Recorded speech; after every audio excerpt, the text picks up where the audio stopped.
اور وہ مسیح کے پاس آتا ہے اور وہ اسے کہتے ہیں کہ نیک استاد میں کیا کروں کہ میں ہمیشہ کی زندگی پاؤں. تو انہوں نے اسے کہا تھا کہ تو حکموں پر عمل کر. اور اس نے کہا کون سے حکموں پر؟ جب مسیح نے یاد دلایا تو کہنے لگا یہ تو لڑکپن سے میں ان حکموں پر عمل کرتا رہا، اب مجھ میں کس بات کی کمی ہے؟ تو کمی کی نشاندہی کی گئی. یسوع مسیح نے بھانپ لیا کہ مذہبی ہونا الگ بات ہے، اور لمبی چوڑی بلند آواز سے دعائیں کرنا، چوگے پہننا، روزے رکھنا، مذہبی گفتگو کرنا اور مذہبی دکھائی دینا، ایکٹ کرنا، یہ فرق بات ہے. اور خدا کی نگاہ میں راست باز ہونا الگ بات ہے. تو خداوند یسوع مسیح نے یہ بھانپ کر اسے کہا کہ اپنا مال بیچ کر غریبوں کو دے دے، تجھے آسمان پر خزانہ ملے گا. تو وہ لکھا غمگین سا ہو کے چلا گیا، کیونکہ بہت دولت مند تھا، کیونکہ اس کو بہت برا لگا کہ جو سب سے پیاری چیز ہے دولت، تو خداوند کہہ رہے اسی کو چھوڑ دے. تو اسی پس منظر میں، تناظر میں خداوند یسوع مسیح نے پھر یہ بات کہی کہ دولت مند کا آسمان کی بادشاہی میں داخل ہونا کیسا مشکل ہے، اور اونٹ کا سوئی کے ناکے میں سے گزرنا اس سے آسان ہے کہ وہ شخص جو دولت کا گرویدہ ہے، اس کا غلام ہے، اس کو خدا اور آقا اور مالک سمجھ کر پوچھتا ہے کہ وہ خدا کی بادشاہی میں داخل ہو.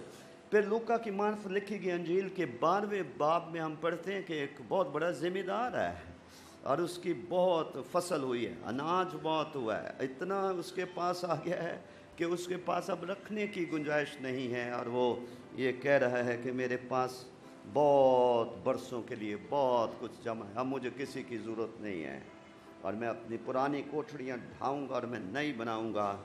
اور بتایا گیا کہ یہ شخص جو ہے یہ نادانی کر رہا ہے. اس کو کہا گیا کہ اگر آج ہی رات تیری جان تجھ سے لے لی جائے تو یہ سب کچھ جو تو کہہ رہا ہے، جمع کر رہا ہے، یہ پلاننگ کر رہا ہے، بڑی بڑی کوٹھڑیاں بنا کر اناج جمع کرنے کا، تو یہ کس کام آئے گا؟ تو یہ مختلف واقعات اپنی زمینی خدمت کے دوران بتا کر خداوند نے اپنے حواریوں کو، اپنے پیروکاروں کو اور اپنے شاگردوں کو یہ سکھانے کی کوشش کی کہ خداوند یسوع مسیح دولت کو کس نقطہ نگاہ سے دیکھتے اور سمجھتے تھے، اور کیسے وہ چاہتے تھے کہ اس کے پیچھے آنے والے بھی اسی نقطہ نظر سے اس بات کو سمجھیں.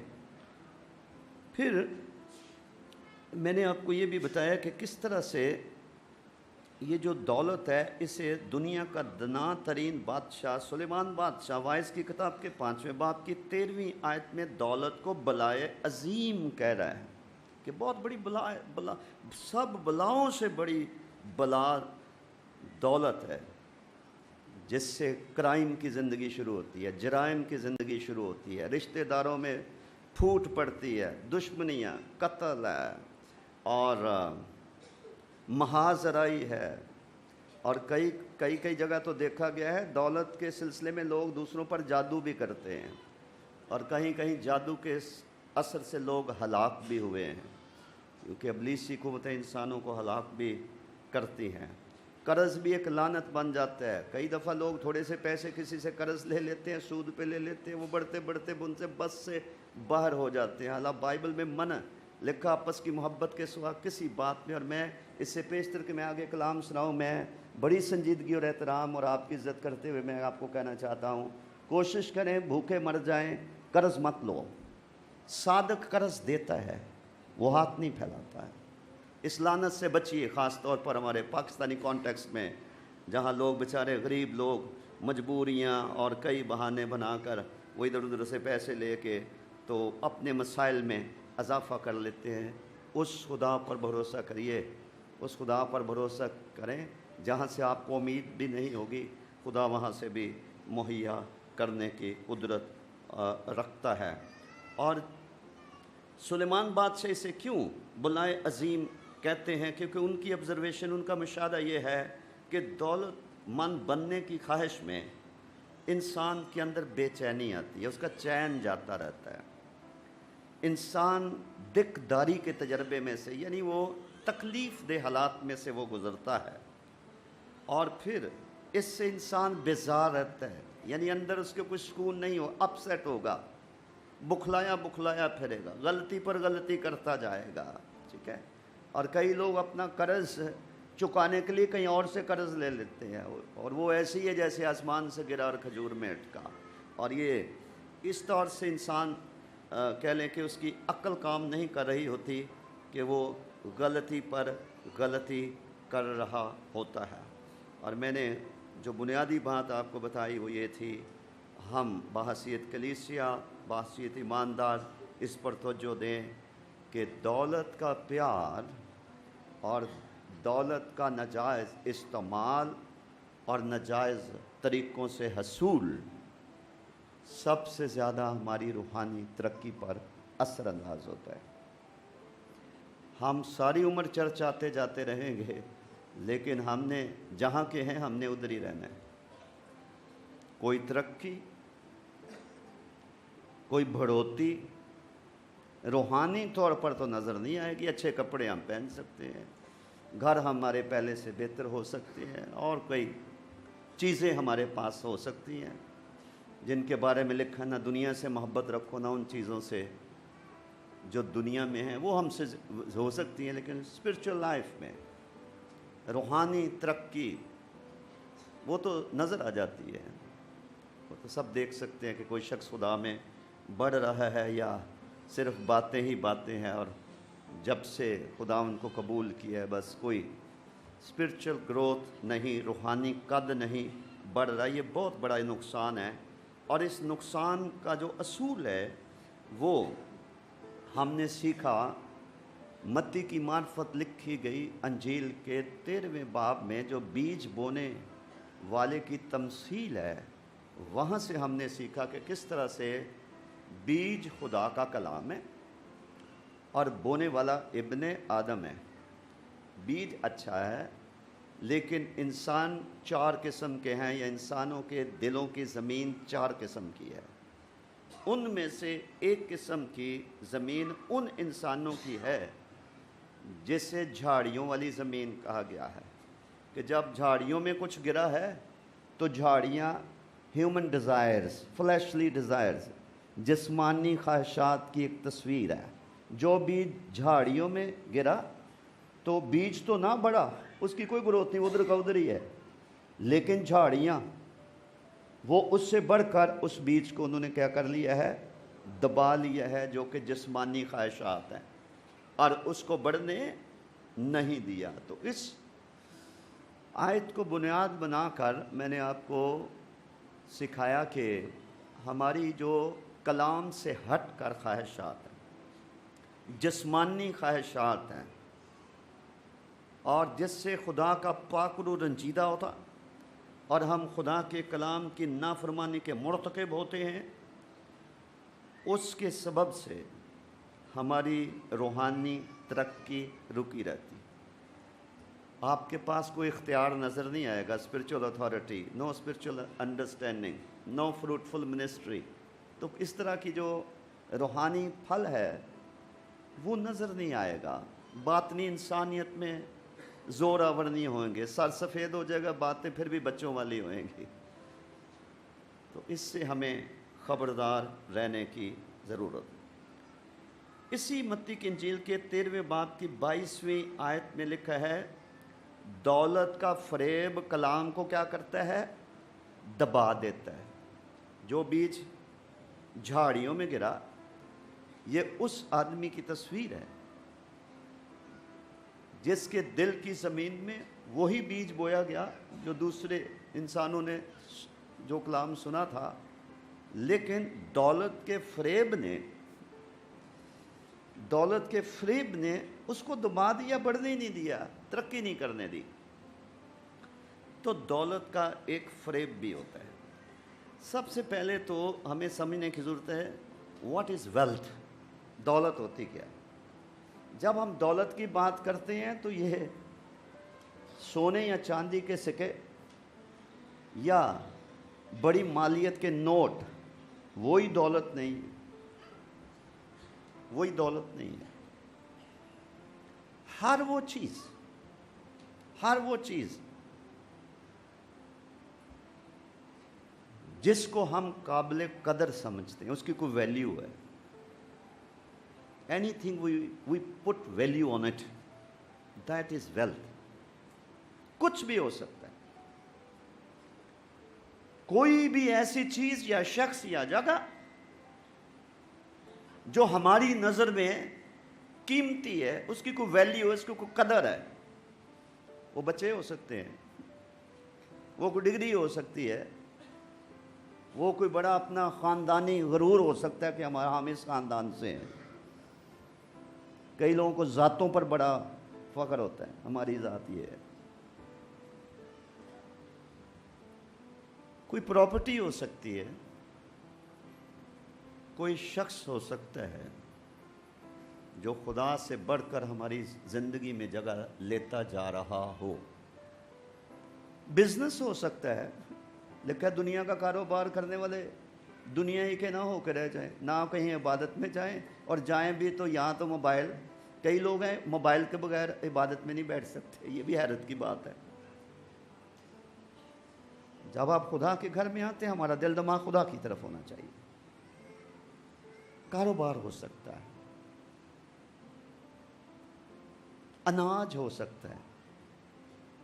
بہت برسوں کے لیے میرے پاس اناج ہے، میں اپنی پرانی کوٹھڑیاں ڈھاؤں گا. کوئی بھی ایسی چیز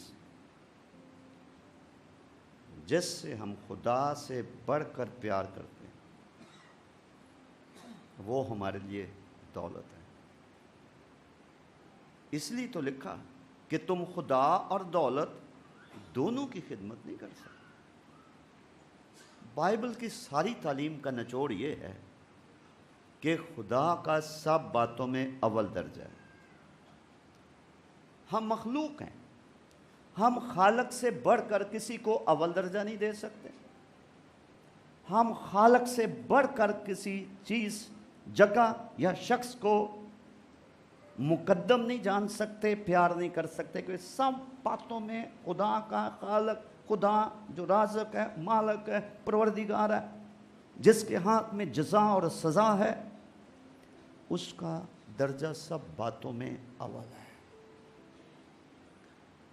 عبرانیوں کے خط کے 11ویں باب میں ہم ایمان کے سورماؤں کا ذکر پڑھتے ہیں. ایمان رکھنے والوں نے لکھا اپنا مال بھی لٹ جانا برداشت کیا، گھر جلا دیے گئے، انسانوں کو پکڑ کر گرفتار کر کے تو گیلی کھال میں ان کو سی کر تو دھوپ میں پھینک دیا گیا تاکہ یہ سسک سسک کر مر جائیں بچارے. بعضوں کو پکڑ کر آرے میں چیر دیا گیا، بعضوں کو پکڑ کر تلوار سے قتل کر دیا گیا، لیکن انہوں نے رہائی قبول نہیں کی ہے. انہوں نے اپنے خداوند یسوع کا انکار نہیں کیا. کیوں؟ ان کو کوئی یہ دولت جو ان کی نگاہ میں کوڑا اور کرکٹ تھی، اس سے کوئی قیمتی چیز ان کو مل گئی تھی. کبھی سوچئے کہ آسمان کی بادشاہی کھیت میں چھپے ہوئے خزانے کی مانند ہے. وہ خزانہ اگر ہمارے پاس نہیں ہے، اس بادشاہی میں ہم داخل نہیں ہوئے ہیں، باقی سب کچھ ہے، تو اس کمی کو بھی پورا کرنے کی ضرورت ہے.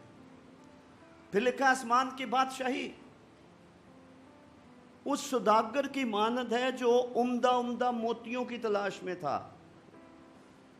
اور یہ متلاشی حق، سوداگر کا روحانی مطلب ہے متلاشی حق ہونا.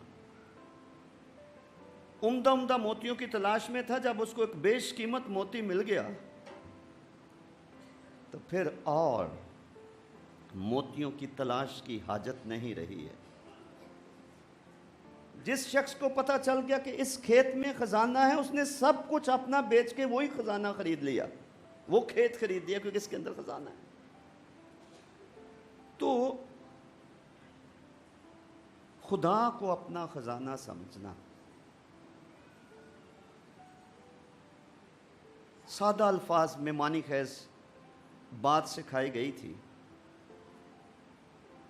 کہ اپنا مال آسمان پر جمع کرو، اور بات جو سکھائی گئی وہ یہ کہ جہاں تیرا مال ہے وہاں تیرا دل لگا ہے.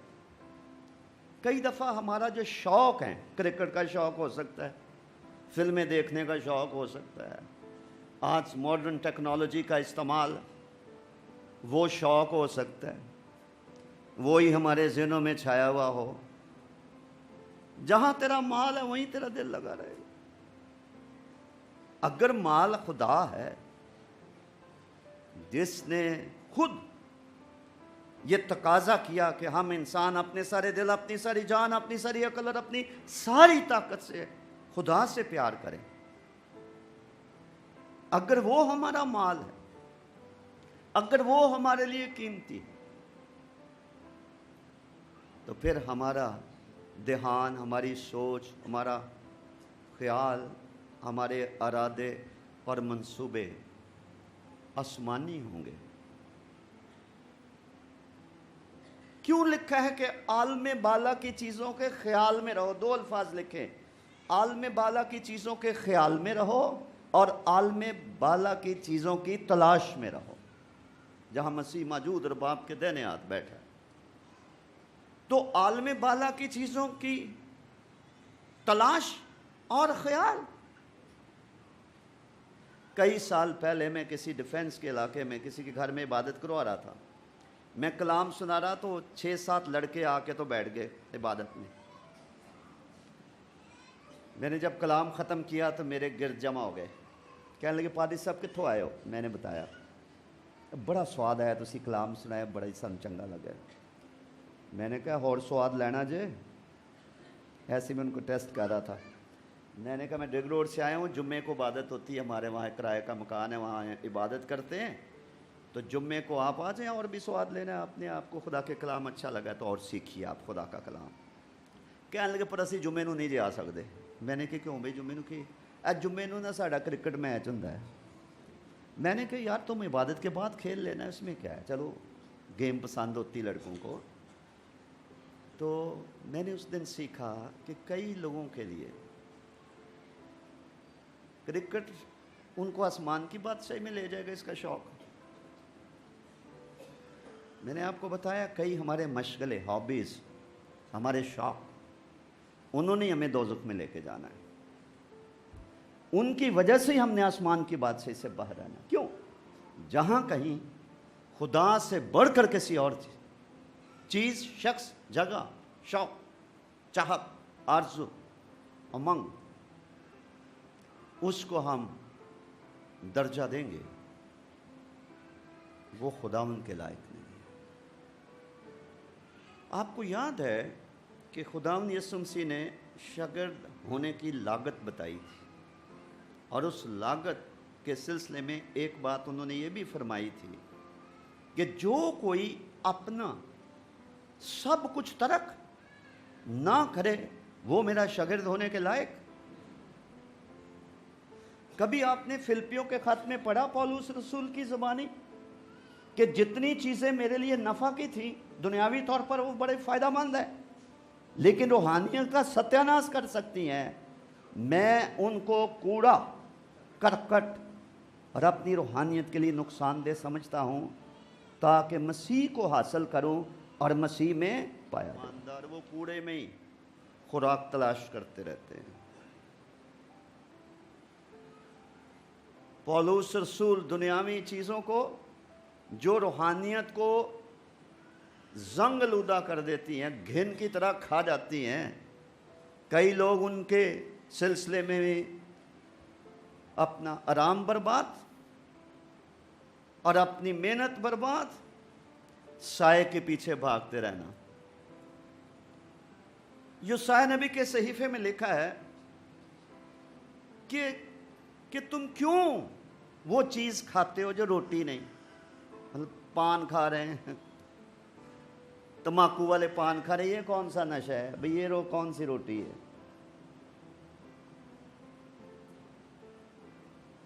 مسیح نے کہا تھا میں زندگی کی روٹی ہوں۔ ہر اس چیز سے اجتناب کرنا جو ہماری روحانی زندگی کو نقصان پہنچا سکتی ہے۔ بزرگ پولس رسول نے اس کو بھانپ لیا اور انہوں نے تو اس کو کوڑے کرکٹ سے تشبیہ دے دی۔ یہ نقصان دہ چیزیں ہیں، یہ کوڑا کرکٹ ہے، اور میں کوڑے کرکٹ کو پیچھے چھوڑ کر میں نشان کی طرف منزل کی طرف میں دوڑا ہوا جاتا ہوں تاکہ مسیح کو حاصل کروں اور مسیح میں پایا جاؤں۔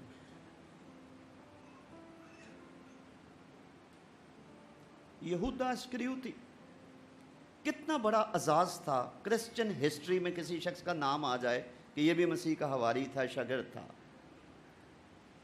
اور مسیح کے انر حلقے میں قریبی ساتھیوں میں اس کا شامل ہو جانا اس کے لیے کتنا بڑا اعزاز تھا۔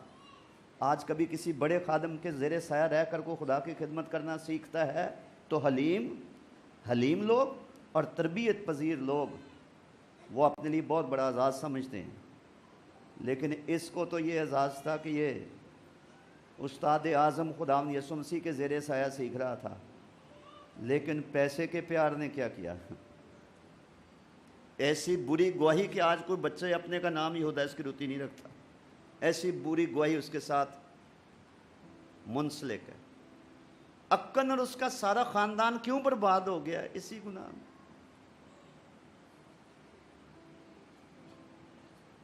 اپنے سکے معصوم خوبصورت خدا پرست بھائی کو بڑی بڑی داڑھی والے بزرگ بھائیوں نے مصریوں کے ہاتھ یوسف کو بیچ دیا پیسے کے چکر۔ یسوع مسیح جو خدا میں سے خدا آسمان کا جلال چھوڑ کر آیا ہے، 30 سکوں کی خاطر اس کو بیچ دیا گیا۔ تو جب بزرگ پولس رسول نے کہا کہ زر کی دوستی تمام برائیوں کی جڑ ہے،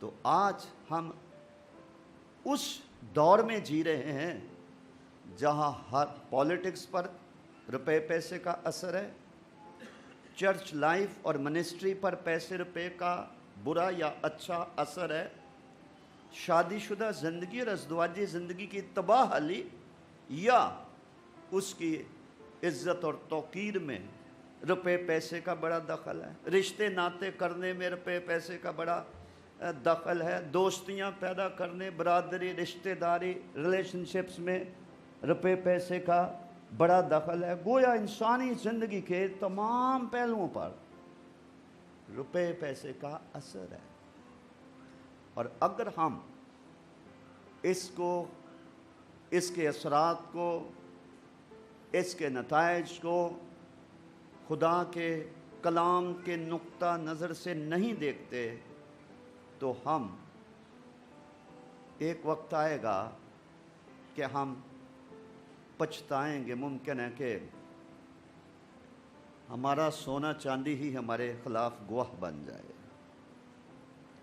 گیونگ کا اس کے ساتھ بڑا تعلق ہے۔ میں نے کبھی کبھی دیکھا ہے کہ خدا کے کام کے لیے غریب امیروں سے بڑھ کر خدا کے کام کے لیے روپے پیسہ دیتے ہیں، کئی جگہ میں نے دیکھا، لیکن جن کے زر سے پیار ہے وہ نہیں۔ میں نے ایک دفعہ اسی چرچ میں اناؤنس کیا کہ غریبوں کی مدد کرنے کے لیے آپ کے گھر میں کوئی ایسی چیز ہو جو آپ استعمال نہیں کرتے، آپ کو پتہ ہے میرے اپنے گھر میں سب سے پہلے ہے، اور ہم سبوں کے گھر میں بہت ساری ایسی چیزیں ہوتی جو ہمارے کام کی نہیں ہیں، لیکن ہم نے دینی نہیں کسی کو، دینی نہیں کسی کو۔ اسی کو مٹیریلزم کہتے ہیں۔ میری چیزیں میں کیوں دوں؟ نہیں ضرورت کی، بھلے 20 سال سے پڑی ہوئی ہے، کام نہیں آئی ہے، کسی محتاج کو نہیں دینی، دوسرے کو نہیں دینی۔ جمع کرتے جاؤ، جمع کرتے جاؤ، جمع کرتے جاؤ، جمع کرتے جاؤ۔ بہت بڑی حماقت ہے جو ہم کر رہے ہیں۔ میں نے ایک دفعہ یہ اناؤنس کیا چرچ میں کہ اگر آپ کے پاس کوئی ایسی چیزیں ہیں، آپ کے پاس کوئی 2 استریاں پڑی ہیں، ایک ایسی بیکار پڑی ہے، 3 پڑی ہیں، کو دے دو، کسی غریب کو دے دیں گے۔ اتنی بڑی کلیسیا ہے نا، جو نکمی چیز تھی کچرے کے ڈھیر پر پھینکنے والی، وہ لوگ میرے گھر دے گئے تھے کہ یہ کسی غریب کو دے دو۔ ماس وائی کا دکھا لوگوں کا، اور میں اتنا دکھ ہوا مجھے، میں نے کہا میں نے تو غلطی کی ہے کہہ کے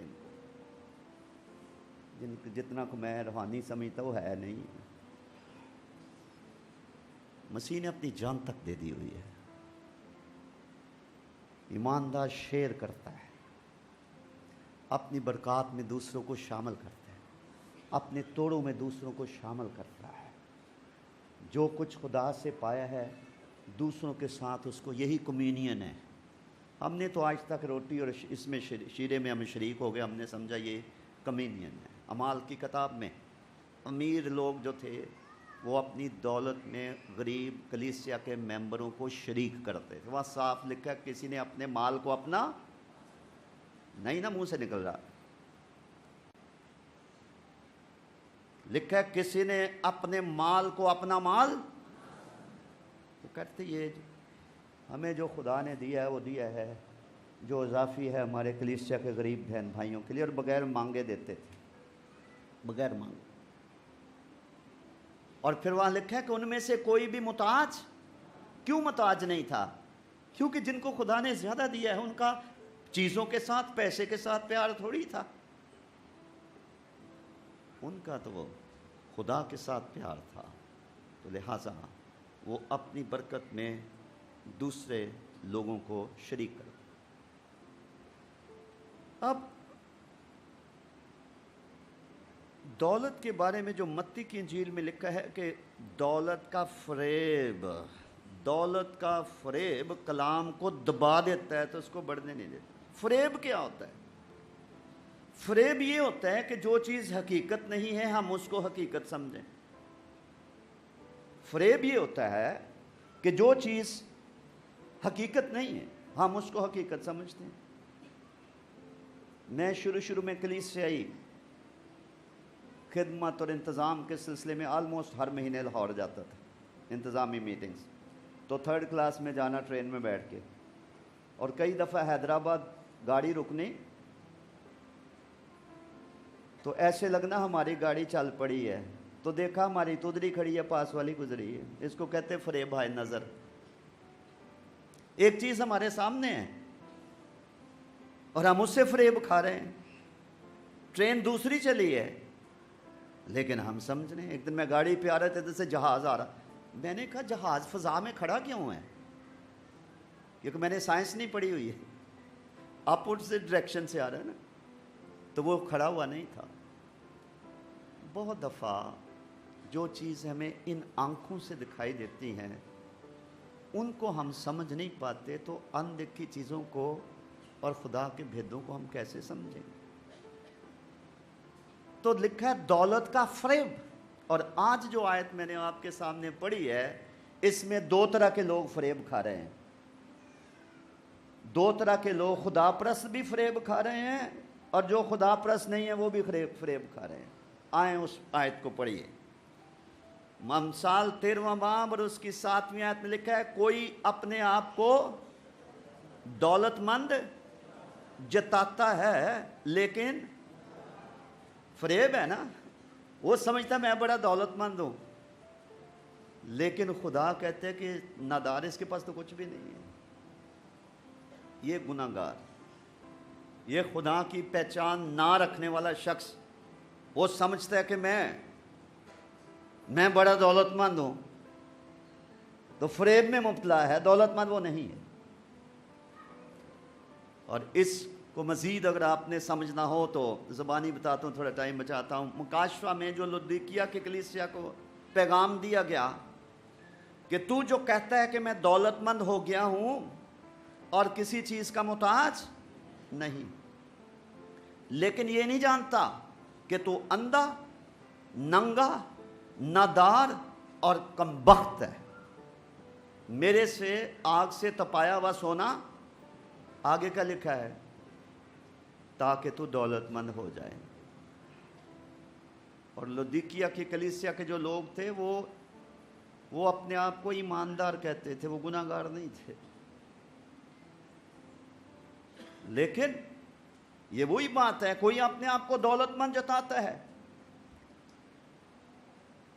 ایسے ہی جیسے لوکا کی انجیل کے 12ویں باب میں جس شخص کے بہت فصل ہوئی تھی تو اس نے کہا تھا کہ میں اپنی کوٹھڑی اڑا دوں گا, اے میری جان خوش رہ, چین کر, کھا پی موج کر, کسی کی تجھے ضرورت نہیں ہے, سب کچھ تیرے پاس ہے اور ایک لمبے عرصے کے لیے تیرے پاس ہے. وہ بھی اپنے آپ کو دولت مند جتاتا تھا, لیکن اسے کہا گیا کہ اے نادان, یہ نادانی کر رہا تو جو کچھ تو کہہ رہا ہے, آج ہی رات تیری جان تجھ سے طلب کر لی جائے گی. تو کوئی اپنے آپ کو دولت مند جتاتا ہے لیکن نادار ہے. اور کوئی اپنے آپ کو کنگال بتاتا ہے، اور اس میں کون ہے؟ اس میں مسیحی لوگ شامل ہیں، ایماندار شامل ہے۔ وہ کہیں گے جی ہمارے پاس تو کچھ بھی نہیں ہے، ہمارے پاس تو کچھ بھی نہیں ہے۔ کوئی اپنے آپ کو کنگال بتاتا ہے پر بڑا مالدار ہے۔ اور اگر مکاشفہ کی کتاب کے دوسرے باب میں سمرنا کی کلیسیا کو جو کلام دیا گیا تھا، تو آپ اس کی ابتدائی آیات پڑھیں تو وہاں پر لکھا ہے، میں تیری مصیبت اور تیری غریبی کو جانتا ہوں، لیکن تو کیا ہے؟ مالدار ہے۔ بہت دفعہ مسیحوں کو پتہ ہی نہیں کہ ان کے پاس کیا کچھ ہے، اور وہ سب کچھ رکھتے ہوئے بھی، کیونکہ وہ دنیا کے ترازو سے، دنیا کے پیمانے سے اپنے آپ کو ناپتے ہیں، دولت مندوں کے ساتھ اپنے آپ کو ناپتے ہیں، تو پھر اپنا فیصلہ خود ہی کر لیں کہ ہمارے پاس کیا ہے، کچھ بھی نہیں ہے۔ کلام یہ کہتا ہے کوئی اپنے آپ کو کنگال بتاتا ہے، ہمیشہ کہے گا کچھ نہیں کچھ نہیں کچھ نہیں، پر بڑا مالدار ہے۔ تو میں نے شروع میں کہا کہ دونوں ہی فریب کھا رہے ہیں۔ جس کے پاس کچھ نہیں ہے وہ سمجھتا ہے میں بڑا مالدار ہوں، اور جو اتنا مالدار ہے کہ اس کو پتہ ہی نہیں کہ اس کے پاس مال کیا ہے، وہ یہ رٹ لگائے ہوئے جی میرے پاس کیا ہے۔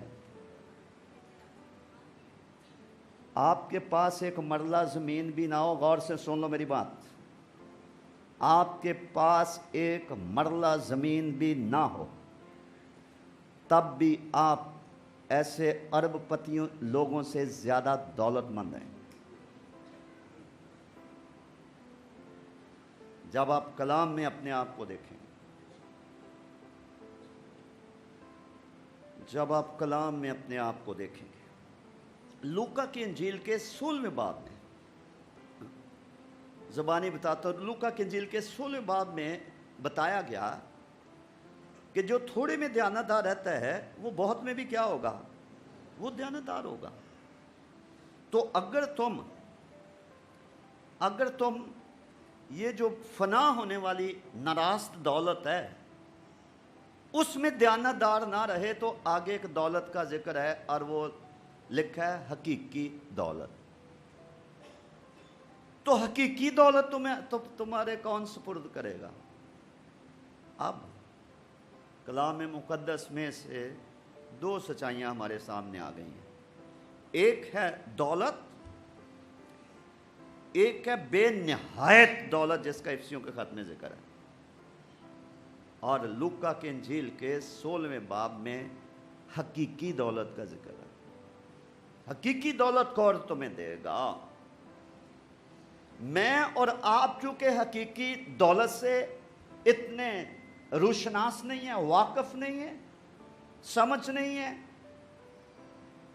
ہماری ترجیحات میں نہیں ہے، اور ہم خدا کے نقطہ نظر سے ہم اپنے آپ کو دیکھتے نہیں ہیں، اس لیے سب کچھ رکھتے ہوئے بھی ایماندار کے اندر نہ شکرا پن، اور اس کے ہونٹوں پر یہ اقرار کہ میں غریب ہوں، مسکین ہوں، میرے پاس کچھ بھی نہیں ہے۔ اور یہ کلام پھر ایسے ایماندار پر صادق آتا ہے کہ کوئی اپنے آپ کو کنگال بتاتا ہے پر بڑا مالدار ہے۔ خدا نے چاہا تو کل تو میں کوئٹہ جاؤں گا، میں ایک اتوار چھوڑ کے آؤں گا، اور میری بڑی دلی آرزو ہے کہ میں آپ کو حقیقی دولت بتاؤں۔ حقیقی دولت کیا ہے؟ تو میری نگاہ اس بات پہ پڑی، عبرانیوں کا خط کا 11واں باب، وہاں لکھا ہے کہ ایمان ہی سے موسیٰ نے فرعون کی بیٹی کا بیٹا کہلانے سے کیا کر دیا؟ انکار کر دیا۔ کیوں انکار کر دی؟ لکھا ہے کہ اس نے مصر کے خزانوں، تباہ کر دینے والی اور پر لگا کر اڑ جانے والی دولت کی بنسبت، اس نے مصر کے خزانوں کی بنسبت خدا کی امت کے ساتھ مسیح کی خاطر بدسلوکی برداشت کرنا زیادہ پسند کیا، اور اس نے مسیح کے لیے دکھ اٹھانے کو